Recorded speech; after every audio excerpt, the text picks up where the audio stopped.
नमस्कार, न्यूज टाइममध्ये आपलं स्वागत. नांदेडमध्ये काँग्रेसला धक्का. अशोक चव्हाणांच्या नेतृत्वात 55 माजी नगरसेवकांचा भाजपामध्ये प्रवेश. भाजपा प्रत्येक लोकसभेला करणार कोट्यवधींचा खर्च. हा पैसा येतो कुठून? रोहित पवारांचा सवाल. प्रेयसीसाठी काय पण? कामगारांच्या पीएफचे पैसे पाठवले प्रेयसीच्या खात्यावर. पर्यवेक्षकाला अटक. वरळी कुणाचाही बालेकिल्ला नाही. राहुल नार्वेकर यांचा आदित्य ठाकरेंवर हल्लाबोल. उत्तर प्रदेशात मोठा अपघात. पौर्णिमेनिमित्त गंगेत स्नान करण्यासाठी गेलेल्या भाविकांवर काळाचा घाला. 7 लहान मुलांसह 15 जणांचा मृत्यू. अमरावतीतील छोट्याशा गावात लावला ज्ञानार्जनाचा दिवा. अनेक तरुणांना लागली अभ्यासाची गोडी.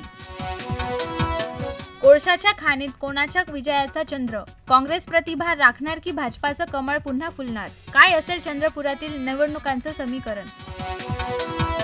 महाराष्ट्र आता नव्या क्रांतीसाठी तयार झाला. तुतारी चिन्ह मिळाल्यानंतर रोहित पाटलांचा हल्लाबोल. तुताऱ्या वाजवा नाही तर मशाली पेटवा, पण महाराष्ट्रात भाजपा जिंकणार. चंद्रकांत पाटलांची टोलेबाजी. कथित लव्ह बर्ड्स रश्मिका मंदना आणि विजय देवरकोंडाची आशिष रेड्डीच्या रिसेप्शनला स्टाईलमध्ये एंट्री. न्यूज टाइममध्ये आज इथेच थांबूया. अधिक माहितीसाठी लॉग इन करा etv-bharat.com.